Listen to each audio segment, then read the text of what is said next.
Yo no sé si usted alguna vez se lo ha preguntado, ¿cuánto amo yo a Dios? O se ha preguntado, ¿cómo amo yo a Dios? Porque es diferente, ¿cuánto amo o cómo amo a Dios? ¿No? Lo digo porque la mayoría de las veces solamente nos conformamos con pensar sencillamente que amamos a Dios, pero de una manera muy superficial y no profundizamos en cuánto amamos a Dios, ¿no? Sin tener muchas veces un fundamento cierto de cuánto le amamos, de en qué forma le estamos amando a Dios. Porque a la hora de amar a Dios, escúcheme bien, pueden suceder dos cosas. Puede suceder que verdaderamente hayamos conocido a Dios, Dios se ha revelado en nuestra vida, hemos conocido al Dios de la Biblia, al Dios de Abraham, al Dios de Isaac, al Dios de Jacob, le hemos conocido y nos hemos enamorado de Él irremediablemente. ¿Puede ocurrir eso? Yo no digo que no, claro que sí. Y estamos enamorados y enamorados locamente de Dios. Amén. Pero la segunda cosa que puede ocurrir, como dice 1 de Juan capítulo 3, versículo 18, es que no le amemos de verdad. ¿Me escuchó? Puede suceder que no le estemos amando a Dios de verdad, sino solo de palabra y de lengua. Que es lo que ocurre muchas veces. Es lo que ocurre la mayoría de las veces. Esto de decir yo amo es una cuestión muy liviana, muy ligera. Podemos decirlo, todo el mundo lo puede decir. Podemos decirlo incluso, yo qué sé, por jugar, por bromear. Podemos decir, sí, yo amo a Dios. Y esas palabras no tienen ningún fundamento, ¿no? Porque no es en realidad lo que yo estoy sintiendo en mi corazón. Entonces, también puede ocurrir como a los discípulos, cuando estaban todos reunidos en Juan capítulo 2, versículo 15, dice la Biblia, narra la Biblia, que estaban todos reunidos y Jesús le pregunta a Pedro, Simón, hijo de Jonás, ¿me ama más que estos? ¿Me ama más que estos? Y le preguntó una vez, sí Señor, te amo. Y le volvió a preguntar otra vez, Simón, hijo de Jonás, ¿me ama más que estos? Sí Señor, ¿no sabes que te amo? Y le volvió a preguntar una tercera vez, Simón, hijo de Jonás, apacienta mis ovejas, ¿tú me amas más que estos? Y Simón le dice, entristecido, porque sabía por dónde iba el Señor, y le dice, oh Señor, tú lo sabes todo, Señor. Pienso, la primera cosa que viene a mi mente, lo que me imagino es que en aquel momento los discípulos estaban metidos, no enfrascados en alguna lucha, queriendo cada uno de ellos demostrar a su manera cuánto amaban al Maestro. Así como aquí muchas veces en la iglesia, ¿no? Que muchas veces tratamos de aparentar, muchas veces queremos ser lo que no somos. Y eso ocurre en todos los sitios, en el trabajo también. Ocurre que muchas veces queremos aparentar actitud. Hay gente que cuando presenta un currículum dice, ¿sabe usted inglés?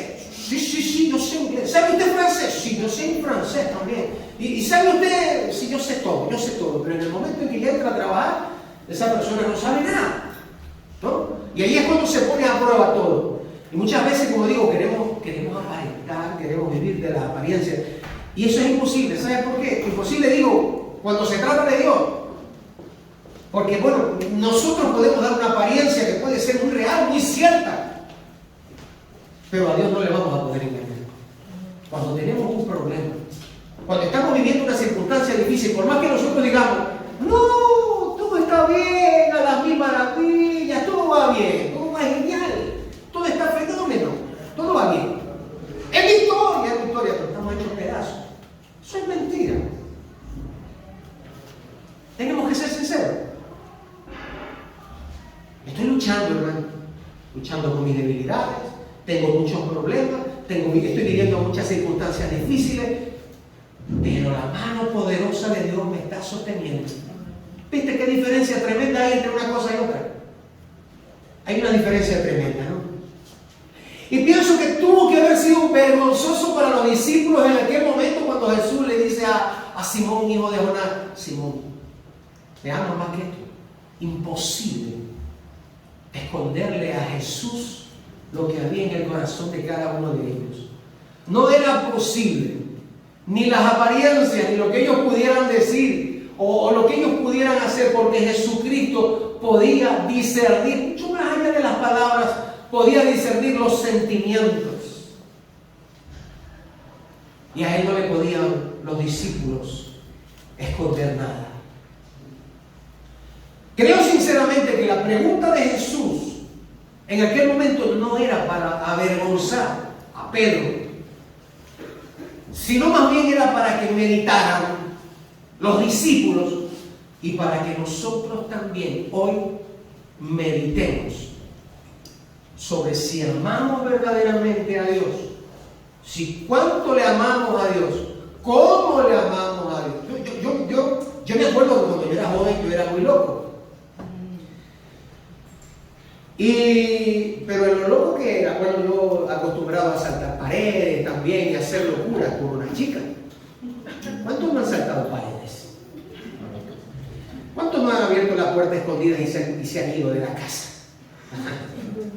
¿Cuántos han engañado a la mamá, al papá y han dicho: no, me voy a la biblioteca? En mi tiempo era la biblioteca. No sé en el tuyo, pero en mi tiempo era la biblioteca. Vamos a la biblioteca ni me conocía en la biblioteca. Bueno, sin embargo, hacemos locuras cuando estamos enamorados, ¿no? Hacemos tonterías cuando estamos enamorados. Y muchas veces llegamos a avergonzarnos también. Luego cuando pasa el tiempo, en ese momento no, porque en ese momento nos volvemos caraduras. Somos sinvergüenzas. Pero luego cuando el tiempo pasa, nos da un poco de vergüenza. Yo hice eso. Oh, Dios mío, ¿cómo habré estado? Y eso es lo que pensamos, ¿no? Pero bueno, a eso es a lo que yo me refiero. A ese amor es al que yo me refiero cuando digo: ¿cuánto ama a Dios? Ama a Dios con esa pasión. Así, por ejemplo, así como amaba Pablo al Señor. Así como amaba Pedro al Señor, que en el último momento cuando estaba siendo crucificado, ¿sabes cómo murió Pedro? Pedro murió crucificado. Pero cuando le estaban crucificando, él dijo: por favor, dijo, os ruego, no soy digno de morir como el Maestro. Dame la vuelta y crucificarme boca abajo. Y así le crucificaron boca abajo. ¿Cuánto amaba Pedro al Señor? Claro, esas cosas se ven luego, ¿no? Se ven en el tiempo. Y yo digo: ¿es así tu amor? ¿Es así el amor que nosotros sentimos hacia el Señor? Pero hermano, sin lugar a dudas, lo mejor de todo es lo que dice el apóstol Pablo en 1 Corintios capítulo 8, en el versículo 3. Escucha lo que dice. Dice: si alguno ama a Dios, es conocido por Él, o es conocido de Él. Es decir, si tú amas a Dios, no solamente es que tú amas a Dios porque tú has oído, porque tú has leído, porque tú oras, porque tú has ayunado, porque te lo han contado. No. Aquellos que aman a Dios son conocidos de Él. Y hermano, qué importante es que tú y yo seamos conocidos por Dios. Que nuestra relación sea íntima con Él. Que no nos limitemos, hermano, a una relación de domingo solamente. Extraño a muchos hermanos aquí yo. Los martes, extraño los jueves. Les extraño, les echo de menos. Todo por ellos. Y le pido a Dios que Dios les mantenga en pie. Pero ¿sabes una cosa? Una cosa es que yo ore por ellos y otra cosa es que ellos oren por sí mismos. Porque en realidad lo importante es que cada uno se mantenga en pie peleando la batalla, su propia batalla. Yo tengo la mía. Y cada uno de ustedes tiene la suya. Al final del camino vamos a ver qué pasó, qué ocurrió. En algún momento tal vez nos soltamos de la mano de Dios. En algún momento tal vez nos perdimos de la mano de Dios. Pero yo sé por la misericordia de Dios, que Él, no nos abandonará por Él. No está en su corazón el abandonarnos. No es de su corazón el dejarnos solos. El día que tú te apartes de Dios, en otras palabras, el día que tú dejes a Dios, no será porque Dios te haya dejado a ti, será porque tú le dejaste a Él. Algunos nos vamos a sorprender de plano, de lleno, cuando estemos delante del gran trono blanco, ¿no? Y tal vez confiando en que porque hicimos una oración en algún momento determinado de nuestra vida, nosotros estamos muy seguros y muy confiados de que somos salvos, o porque participamos en el ministerio, o porque hacemos algo en la iglesia, pensamos que ya somos salvos. Yo creo, hermano, que si yo no vivo lo que he aprendido, lo que estoy viviendo es simplemente una religiosidad. Y cuando nos presentemos delante de ese trono blanco, muchos nos vamos a llevar un chasco porque el Señor nos va a decir: apartados de mí, no os conozco, hacedores de maldad. ¿Y qué pasará conmigo? ¿Y qué pasará contigo si el Señor nos llega a decir eso? Imagínese usted. Hace un momento estábamos totalmente seguros de que amábamos a Dios, vinimos aquí con esa idea, empezamos a cantar, empezamos a orar, empezamos la predicación muy seguros de que amamos a Dios, pero en la medida en que vamos avanzando, nos vamos dando cuenta que tal vez no amamos a Dios como decíamos que amábamos o como pensábamos que amábamos a Dios. Ámele a Dios con intensidad. Ámele a Dios con profundidad. Si cabe, ámele a Dios con angustia. Ámele a Dios con desesperación. Ámele a Dios como aquel que dio su vida por usted. Porque usted sabe de alguien que se haya atrevido a dar su vida por usted. Usted sabe de alguien que haya entregado su vida en una cruz de la muerte más despreciable. En aquellos tiempos, morir en una cruz, solamente los delincuentes morían en una cruz. Y Jesucristo murió en una cruz por usted. Fue despreciado, desechado por los hombres. La Biblia dice varón de dolores. Y que como que escondimos del rostro. Nos escondimos. Pero nos escondimos porque nos avergonzamos. Nos escondimos porque le abandonamos. Porque le dejamos. Porque no fuimos valientes, más bien porque fuimos cobardes. Tal vez usted se pregunte: ¿a qué viene todo esto, pastor? En estos días meditaba sobre el primer mandamiento o el gran mandamiento que originalmente está en Deuteronomio capítulo 6, versículo 5. Sin embargo, a mí me gusta más cuando Jesucristo lo dice, ¿no? En Marcos, por ejemplo, en Marcos capítulo 12, versículos del 28 al 30. Dice que acercándose uno de los escribas que los había oído, tanto a Jesús como a los fariseos, disputando, sabía que les había respondido bien. Este escriba sabía que Jesucristo les había dado una buena respuesta. Y le preguntó: ¿cuál es el primer mandamiento de todos? Un poco para probarle, ¿no? Al maestro, un poco para probar a Jesús. Versículo 29 dice, Jesús le respondió: el primer mandamiento de todos es: oye Israel, el Señor nuestro Dios, el Señor uno es. Versículo 30 dice: y amarás al Señor tu Dios con todo tu corazón, y con toda tu alma, y con toda tu mente, y con todas tus fuerzas. No te está diciendo que le ames con el corazón, le está diciendo que le ames con todo tu corazón.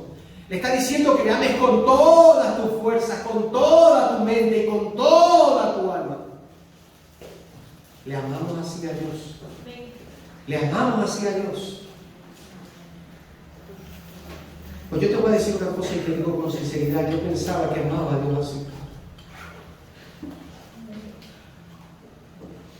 Y me preguntaba yo: ¿será, Señor, que yo te amo así con toda mi mente, con toda mi alma, con toda mi fuerza? Que yo te amo así, Señor. Y estuve luchando conmigo mismo durante algunos días, justificándome y acusándome, hasta que llegó un momento en que ya no pude más y escuché la tenue voz de mi conciencia que me decía: tú no le amas a Dios así. No le amas a Dios así. Tú sabes lo que es amar con toda tu mente, con toda tu alma, con todas tus fuerzas y con todo tu corazón. Yo creo que no hay nadie que ame a Dios así, perdón. Podemos amar a Dios. Por eso yo decía, podemos amar a Dios, pero ¿cómo amamos a Dios? Y para mí, en realidad, hermano, fue muy duro saber que no le amo. Saber que no le amo como Él me ama a mí.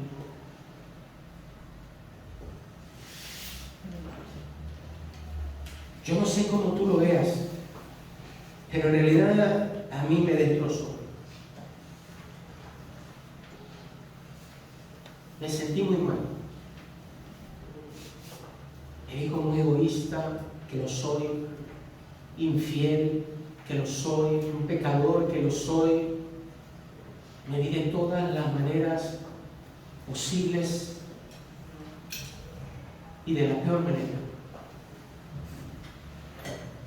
Porque no correspondo al profundo amor que Dios siente hacia mí. Porque sigo siendo un egoísta, porque sigo siendo malo, aunque no doy la apariencia, ¿verdad? Pero sigo siendo egoísta. Y sigo siendo malo. Y sigo siendo infiel a Dios. Y no le amo como ese preso. Solo como un ejemplo, no sé si te has dado cuenta, que cuando venimos al Señor, o cuando tú vienes al Señor, hermano, siempre venimos con una predisposición, con un pensamiento ya clavado en nuestra cabeza, y es porque nuestra naturaleza misma es así. Casi que venimos con las manos abiertas, pero no para dar, venimos con las manos abiertas para pedirle a Dios. Siempre. Y lo decía el otro día, a pesar de que Dios tiene un plan para nosotros, a pesar de que el plan de Dios es perfecto, a pesar de que envió a su Hijo Jesucristo para morir por nosotros, para pagar un precio, porque Él nos amaba, y lo que quería era que fueras tú y que yo fuera salvo, y poder usarnos como instrumentos de salvación para que otros también conocieran a Dios. Nosotros interpretamos el plan de Dios a nuestra manera. Y nosotros vemos simplemente nuestro provecho. Y cuando nosotros venimos a Dios decimos: uy, este es el que me va a resolver mis problemas. Este es quien me va a resolver. Y vemos a Dios como si Dios fuera el genio de la lámpara. Y estamos siempre allí pidiendo y pidiendo y pidiendo y pidiendo y pidiendo. Siempre estamos pidiendo. ¿Tú te acuerdas de la última vez que le dijiste a Dios: Señor, gracias? Señor, no merezco todo lo que tú me das. No merezco lo que tengo, no merezco lo que soy. No merezco mi familia, no merezco mis hijos. Ni siquiera merezco pisar esta tierra, no merezco nada. ¿Cuándo fue la última vez que tú fuiste sincero con Dios y le dijiste: Señor, gracias, con todo mi corazón te doy gracias?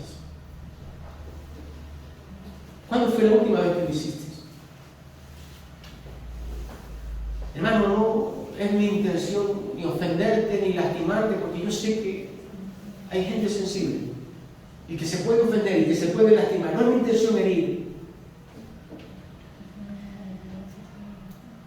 Pero en todo este tiempo nunca me había detenido yo a pensar verdaderamente en cuánto amaba a Dios. O si amaba verdaderamente a Dios. O si puede entenderse el sentimiento que yo tengo hacia Dios como amor verdadero.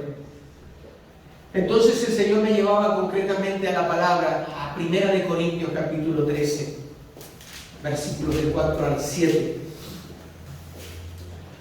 Y el Señor me decía: mira, esto es el amor. Esto es el amor. El amor es sufrido. Lo primero, el amor es sufrido. Es decir, aquel que piensa que que el amor es solamente guí, jaja. No, yo estoy en Dios y desde que estoy en Dios tengo felicidad. Desde que estoy en Dios no tengo problema. Desde que estoy en Dios, mira, soy feliz completamente. Todo me sale bien. Mentira. Eso es mentira. Yo no te voy a engañar. Yo tengo problemas y tengo muchos problemas. Pero yo miro mis problemas desde otro punto de vista. No me dejo ganar, no me dejo vencer, no me dejo derrotar. Porque yo sé que Dios está conmigo. Porque Dios me ha puesto a prueba muchas veces. Y muchas veces Dios me ha demostrado que Él está conmigo. Y yo creo que contigo también. El amor es sufrido, dice la palabra. El amor es benigno, dice la palabra. El amor no tiene envidia. Escucha, lee esto. Esto es interesantísimo. Porque tal vez estamos equivocados en el concepto que tenemos del amor. Pensamos que el amor es darme, darme, darme. Yo recibir, recibir, recibir. El amor no es jactancioso. El amor no se envanece. El amor no hace nada indebido. No busca lo suyo. Oh, el amor no se irrita.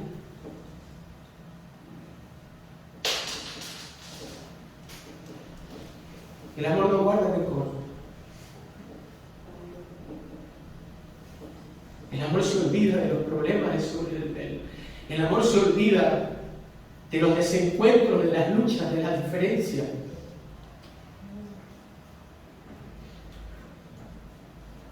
Tampoco se goza en la injusticia. Dice que se goza en la verdad. El amor tiene una capacidad de sufrimiento tremenda. Dice que todo lo sufre, todo lo cree y todo lo espera, todo lo soporta. Ese es el amor. No sé si te has dado cuenta, pero entre todos estos términos hay uno que se relaciona con todos ellos. Y es el primero. El amor es sufrido. El amor es sufrimiento, hermano, hermana. El amor es sufrimiento. El amor significa dolor. Yo estoy entendiendo entonces que mientras el amor no pasa o no se perfecciona en el dolor, mientras no se perfecciona en el dolor, no es verdaderamente el amor completo, el amor total, el amor perfecto. El amor tiene que perfeccionarse en el dolor. Sí, gracias.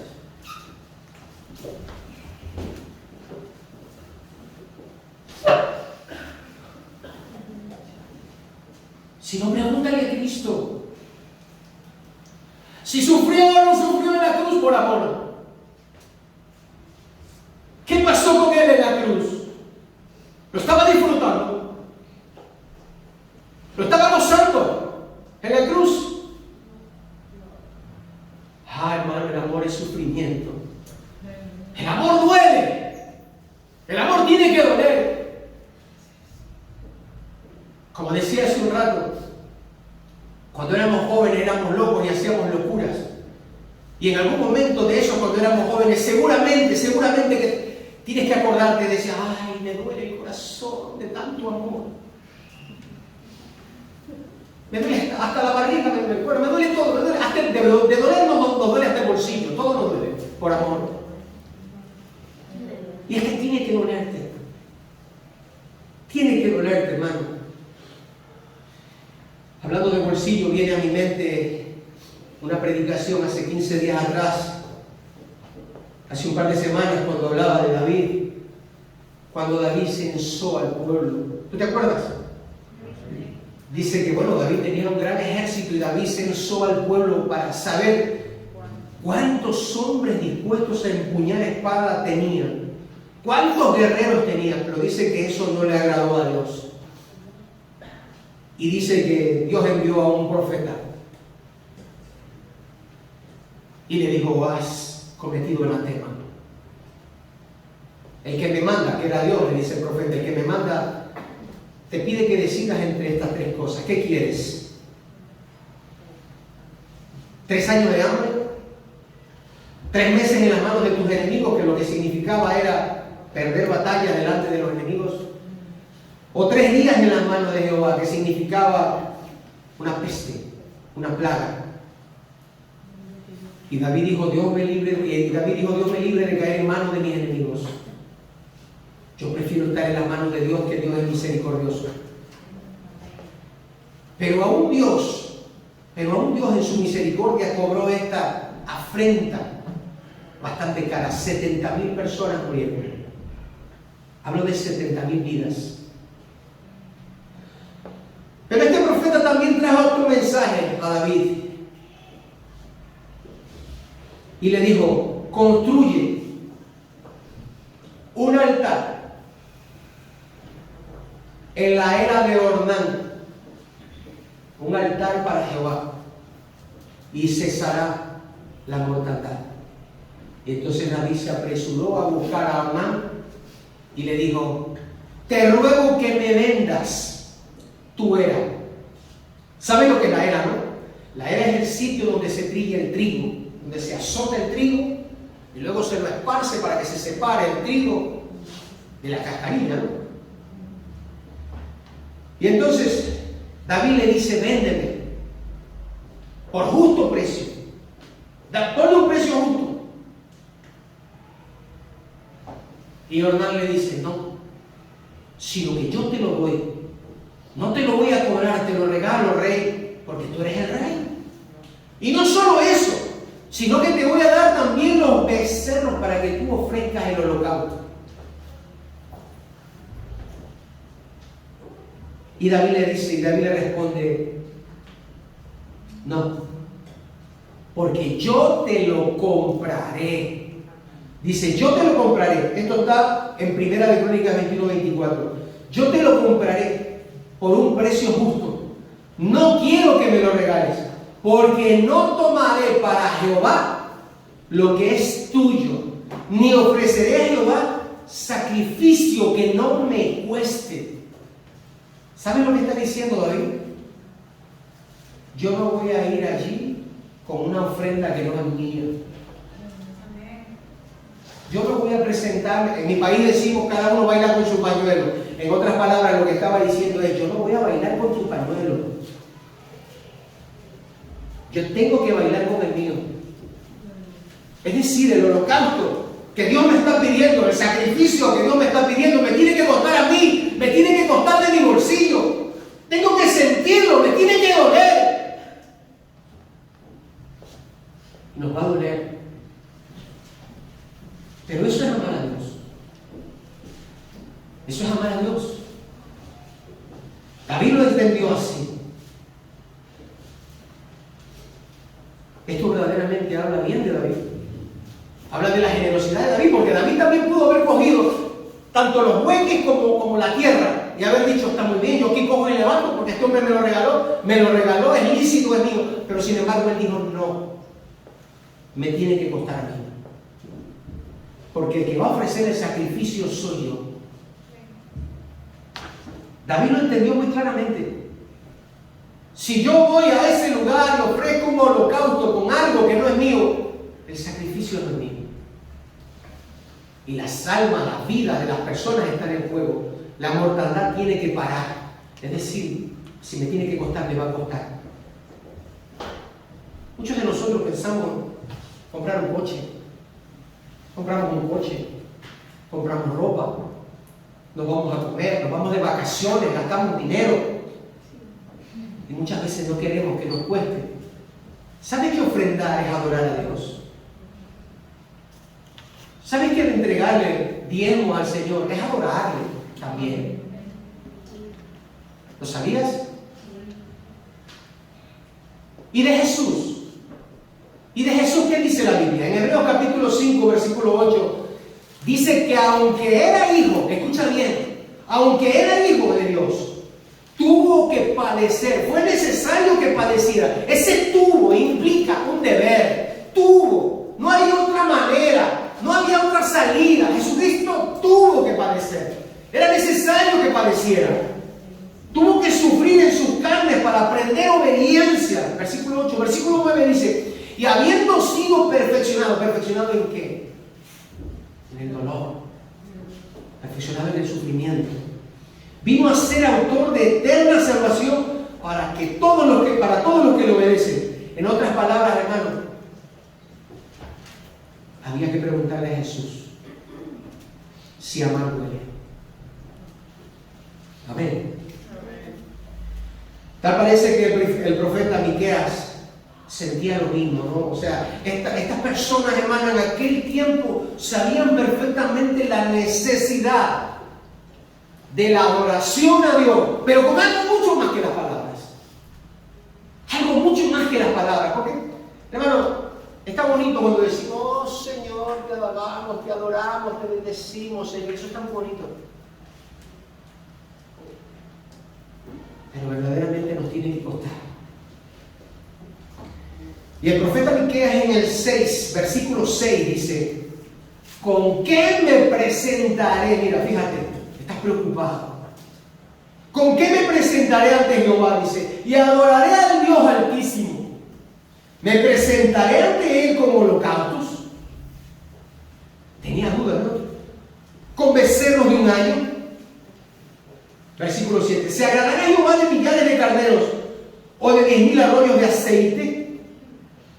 Daré mi primogénito por mi rebelión, el fruto de mis entrañas, por el pecado de mi alma. ¿Estaba dispuesto a hacer todo eso? Mi pregunta es, ¿hasta dónde llegaríamos nosotros?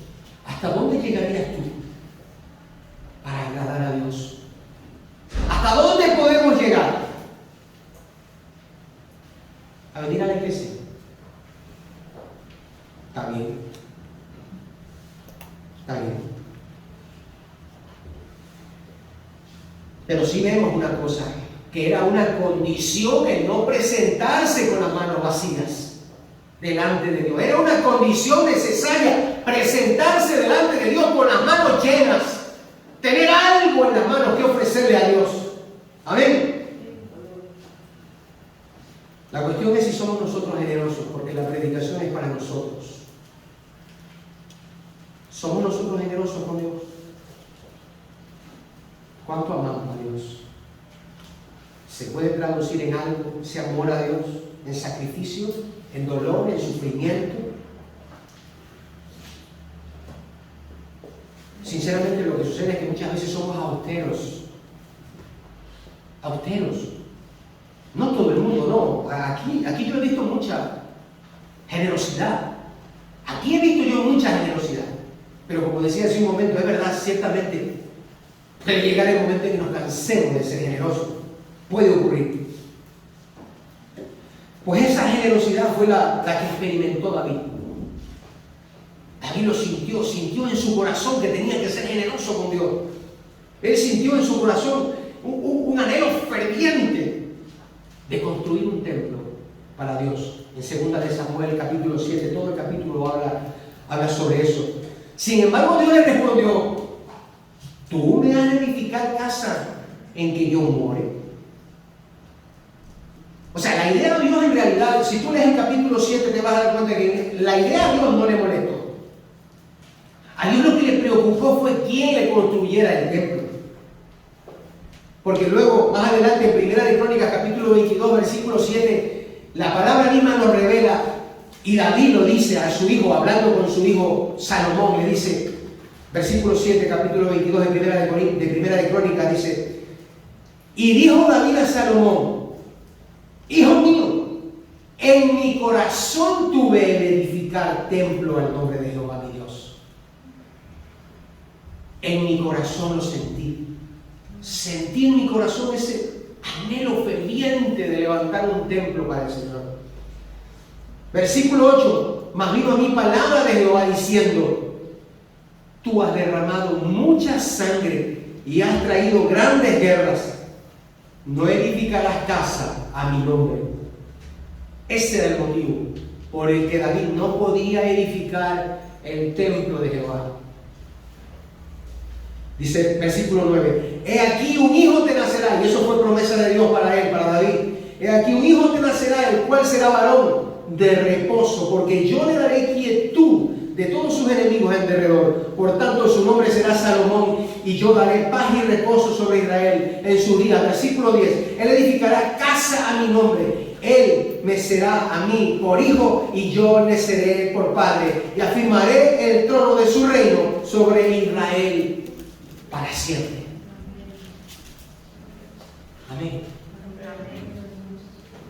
No fue posible para David edificar ese templo, pero fue una bendición, entiendo yo también, para David, que Dios le concediera el privilegio de que su hijo, su descendiente, sangre de su sangre, no se lo dejó para que lo hiciera otro rey, sino que su hijo levantara ese templo para Dios. Amén. Gloria a Dios.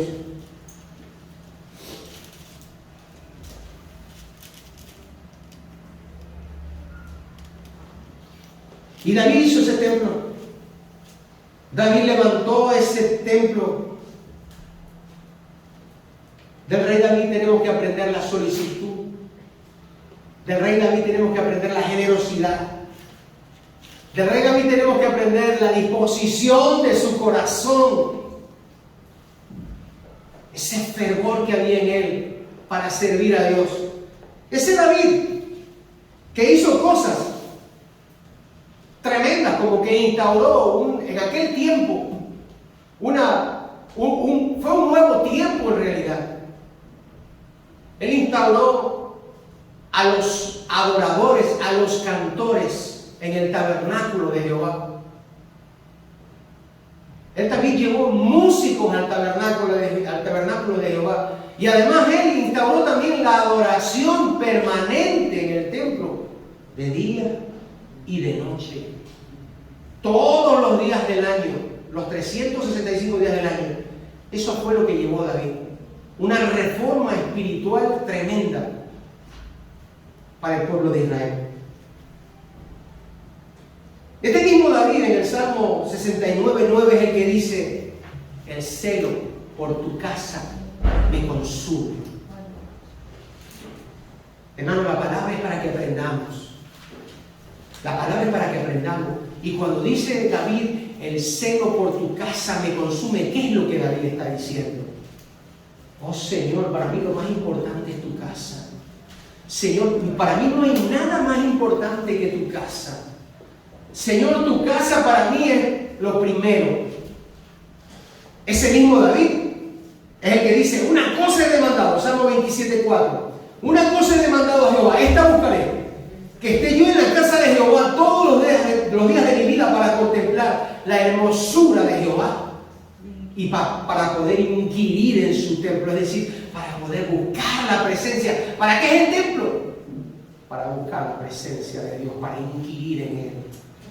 Y ese mismo David en el Salmo 84:10 dice: porque mejor es un día en tus atrios que 1000 fuera de ellos. Escogería antes estar a la puerta de la casa de mi Dios que habitar en moradas de maldad. Lo tenía muy claro. David lo tenía muy claro. Él estaba seguro de lo que quería. No había dudas en él. Y nosotros estamos seguros. Estamos seguros de que amamos a Dios así, de esa manera, tanto como David, como para nosotros también estar todos los días de nuestra vida en la casa de Jehová. Todas estas cosas lo único que hacen, hermanos, es confirmar. A mí por lo menos me confirman la relación que David tenía con Dios. Era una relación de cerca, era una relación cercana. David no se conformaba con que alguien le contara la grandeza de Dios. David no se conformaba con que alguien viniera y le narrara las batallas de Dios, las victorias de Dios, las hazañas de Dios, el poder de Dios. Porque David conocía muy de cerca a ese Dios. Amén. No podemos decir que amamos a Dios, pero que no amamos su casa. No podemos decir que amamos a Dios, pero que no amamos su obra. No podemos decir que amamos a Dios, pero que no amamos su iglesia. No podemos decir porque las cosas se relacionan. La iglesia es el cuerpo de Cristo. Y este lugar es el santuario donde adoramos a Dios. Y el ministerio del que nosotros formamos parte, del que nosotros somos responsables, en el que nosotros nos movemos y trabajamos, es necesario también amarlo, porque es el que el Señor nos ha dado y a donde el Señor nos ha puesto. Dios te pudo haber puesto en otro sitio, pero te plantó aquí. Aquí te plantó. Aquí te plantó. Los que conocemos a Dios, los que tenemos una relación con Dios, no podemos caer en el error de conformarnos. No podemos conformarnos. No podemos ser pasivos. Tenemos que tomarnos en serio la palabra de Dios. Y la palabra de Dios es simplemente para instruirnos, para enseñarnos, para capacitarnos, para prepararnos. Cristo viene, hermano. Pero la cuestión es, ¿estamos preparados? Y muchas veces nosotros decimos, hoy Cristo viene, que venga pronto. Pero estamos preparados. Muchas veces, mi hermano, nos cansamos. Estamos aquí 2 horas y nos cansamos. No sabemos cómo irnos ni en qué momento irnos. Pero muchas veces nos sentamos a ver la telenovela y estamos 2 horas ahí y estamos tan a gusto. Vemos la serie, la película, vemos lo que sea. O nos sentamos con el internet, con el YouTube, o nos sentamos con el Facebook y con todas esas cosas y estamos tan contentos. Y las horas se nos van. Y nos dan las 2 de la mañana y nos dan las 3 de la mañana y estamos despiertos todavía. Pero sin embargo, aquí no podemos estar 2 horas. Queremos que el culto... Venimos tarde y queremos irnos antes de que el culto se acabe. ¿Y podemos decir que eso es amar a Dios?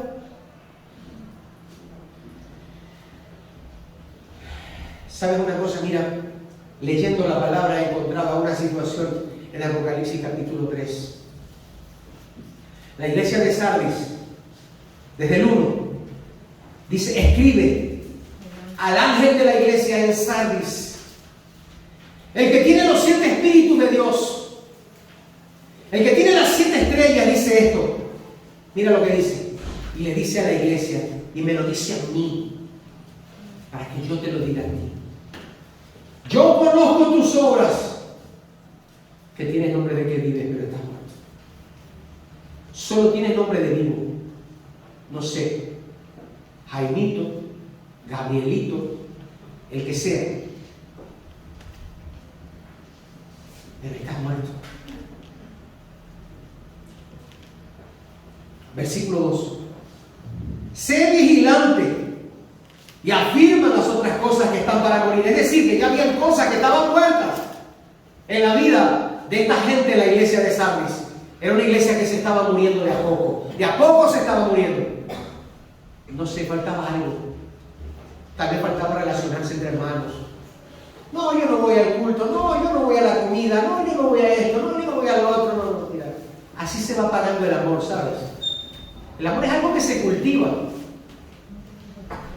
El amor no es algo que viene de la noche a la mañana. No pienses tú que porque la Biblia dice que Dios ha derramado de su amor en nuestros corazones, ya. Y tú no tienes que hacer nada, no, tienes que cultivarlo. Si tú no lo cultivas, aunque Dios haya derramado ese inmenso amor y esa inmensa misericordia sobre tu vida, si tú no cultivas el amor, el perdón, la misericordia, la paz, en tu vida no va a haber nada bueno. Amén. Yo sé que hay mucho silencio. Sé vigilante y afirma las otras cosas que están para morir, porque no he hallado tus obras perfectas delante de Dios. ¿Tú te imaginas eso diciéndome a mí, Dios? ¿O diciéndotelo a ti? El día que tengas que presentarte delante de Dios, que Dios te lo diga a ti de frente. Que no te lo mande a decir, no, sino que te lo diga a ti de frente. Versículo 3, acuérdate pues de lo que has recibido. ¿Qué recibiste? Esto recibiste. Esto recibiste. Y lo recibimos una vez Un domingo, otro domingo, un jueves, un martes, lo recibimos. Y llegó un momento en que nos resultó fastidioso. Si yo no hago otra cosa aquí que llamar a la santidad, al perdón, a la misericordia, al amor, a la justicia, yo no les propongo nada extraño y nada que sea extrabíblico. Yo les predico lo que dice la Biblia, pero sin embargo resulta muchas veces pesado y tedioso. ¿Sabes por qué? Porque no estamos alineados con el Espíritu Santo. Porque no estamos conectados con el Espíritu Santo. Porque si estuviéramos conectados, diríamos, eso es verdad. Eso es verdad. Y eso me está tocando a mí. Y eso es para mí. No, no es para él, no, es para mí. Porque lo primero que hacemos muchas veces es mirar al de al lado, mirar al del frente, al que está allá, más allá, y decimos, ay, a ese hermano le cae bien eso. Oye, a esa hermana le cae bien, muy bien le cae. Uy, el pastor se la está dedicando a la hermana. ¿Por qué no tenemos el valor, por lo menos, de decir, eso es para mí, Señor, me está tocando a mí?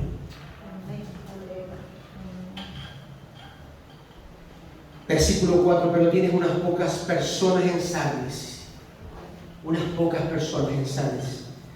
que no han manchado sus vestiduras y andarán conmigo en vestiduras blancas, porque son dignas.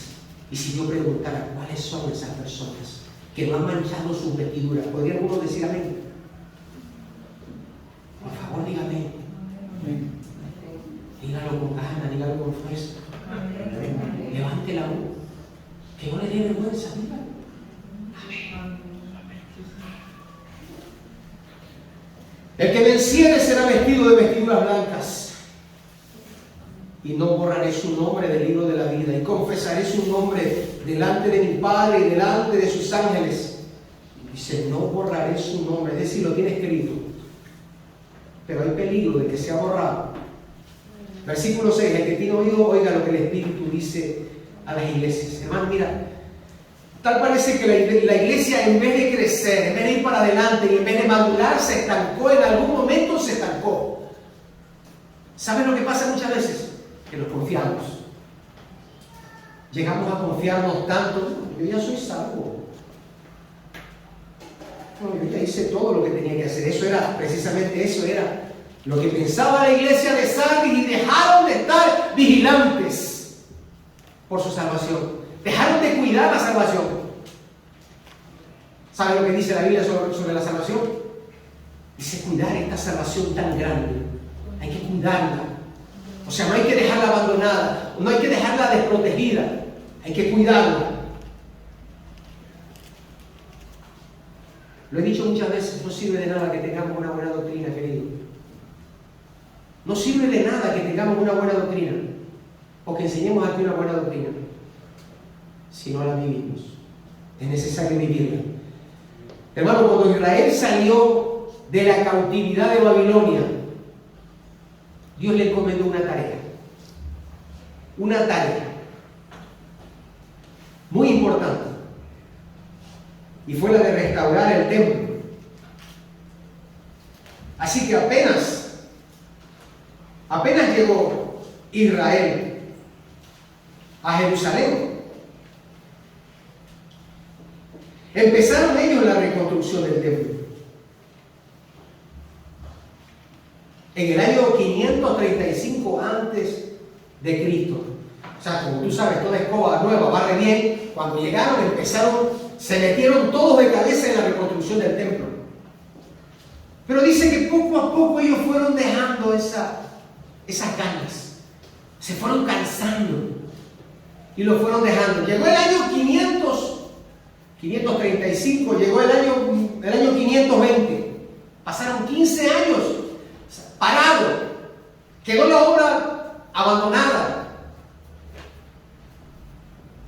hasta que Dios le habló al pueblo a través del profeta Ageo, y terminaron la obra 5 años después, en el 515.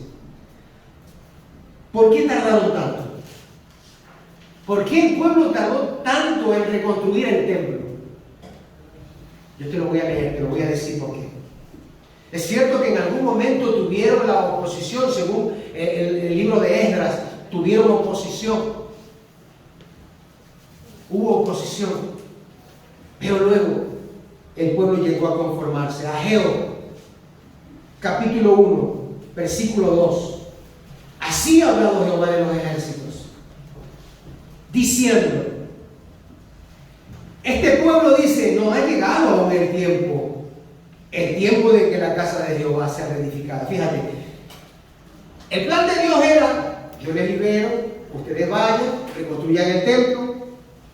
Ellos dicen, sí, muy bien, nosotros vamos por allá y nosotros reconstruimos el templo. Ellos llegan en el año 535, empiezan la obra, pero la dejan abandonada hasta el año 520. 15 años parada. ¿Y qué hicieron en ese tiempo? Pues se dedicaron a sus cosas, ¿no? Se dedicaron a su vida y el templo quedó abandonado. Y entonces viene Dios y Dios le habla al pueblo y le dice: este pueblo dice, no ha llegado aún el tiempo de que la casa de Jehová sea reedificada. Versículo 3. Entonces vino palabra de Jehová por medio del profeta Ageo, diciendo, versículo 4: es para vosotros tiempo, para vosotros, de habitar en vuestras casas artesonadas, y esta casa está desierta.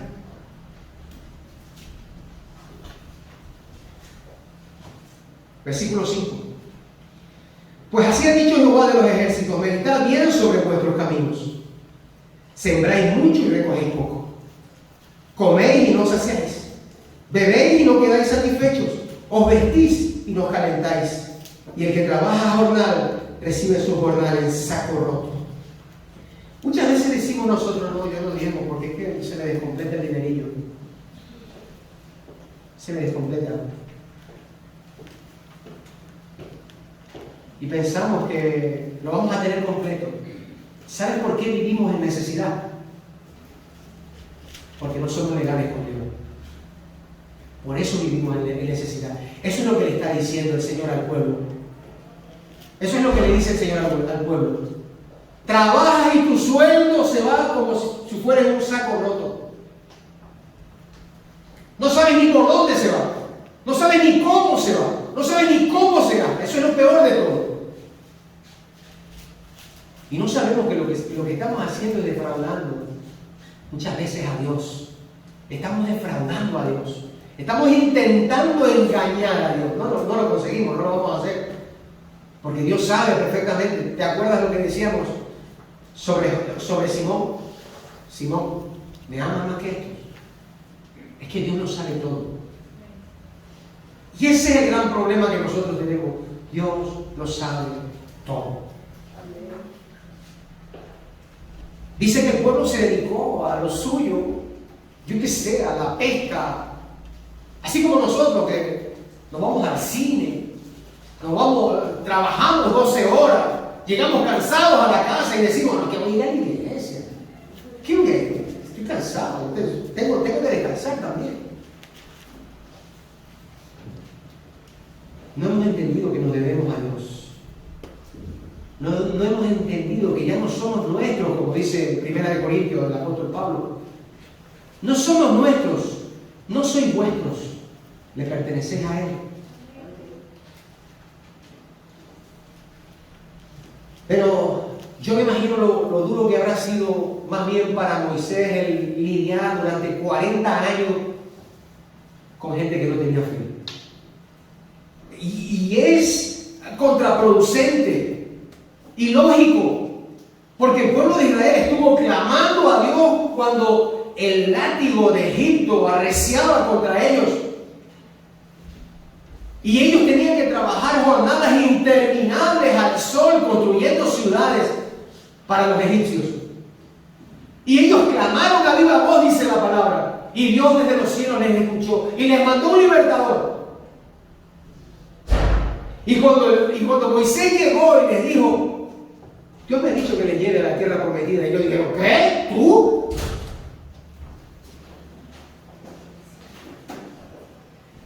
Hermano querido, en Hebreos 13:19 dice que el pueblo no pudo entrar en la tierra prometida a causa de su incredulidad. sabes que la incredulidad es un pecado. La incredulidad es un problema muy serio, hermano. ¿Ah? Y el pueblo de Israel fue incrédulo. Por eso el pueblo de Israel no entró. De esa generación que salió de Egipto, solamente entraron dos: Caleb y Josué. Dios mismo les mantuvo fuera de la tierra prometida. Voy terminando. En todo caso, hermano, para el pueblo de Israel de aquel entonces, la tierra de Canaán significaba la bendición de Dios, significaba la promesa de Dios, significaba la libertad, el tipo de todas las cosas grandes y maravillosas del pacto nuevo de Dios. Eso significaba la tierra prometida, la tierra de Canaán para Israel. Egipto, por el contrario, significaba esclavitud, significaba opresión. Pero sin embargo llegó un momento en que en medio del camino el pueblo dijo: ¡ah, cuánto anhelamos las ollas de carne y el pan con el que nos saciábamos! ¿Sabes lo que ocurre? Que nos hacemos al mal.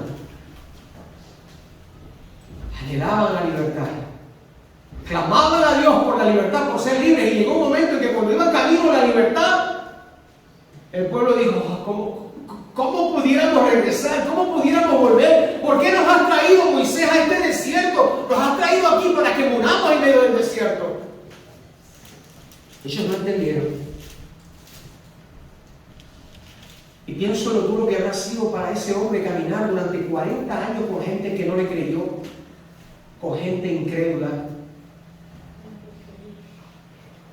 con gente que murmuraba detrás de él, con gente que no le creía.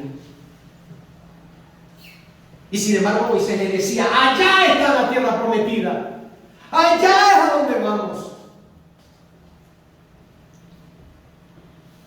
Pero dice la Biblia que no entraron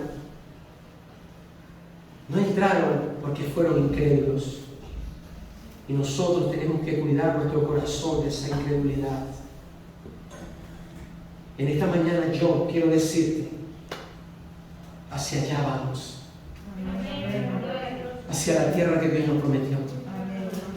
Esa es nuestra Canaán. Esa es nuestra tierra prometida. La tierra que fluye leche y miel. Aquí es a donde Dios nos ha traído y nos ha plantado, humanos.